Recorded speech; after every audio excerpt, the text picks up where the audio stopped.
شخص نے ایک فرض روزہ چھوڑ دیا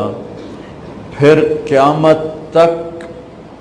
اس کی قضا میں نفل روزے رکھتا رہا تو ایک روزے کا یہ سارے روزے بدلہ نہیں ہو سکتے۔ ایک نماز چھوڑ دی اور پھر اس کی قضا میں قیامت تک نفل پڑھتا رہا تو فرض نماز کی ایک رکعت کے ایک سجدے کے برابر بھی نہیں ہے۔ فرض میں اتنی طاقت ہے تو اللہ کی رحمت کیسے متوجہ ہوتی ہے کہ رمضان کے مہینے میں اللہ فرماتے ہیں میرے محبوب کی امت ہے، ایک فرض کو 70 کے برابر کر دو، اور پھر فرماتے ہیں نفل کو فرضوں کے برابر کر دو، اور پھر فرماتے ہیں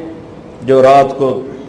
تراویح پڑھے گا دن میں روزہ رکھے گا آخری رات اسے ایسے دھو دوں گا، دھو کے پاک کر دوں گا کہ اس کے ذمے گناہ کا ایک ذرہ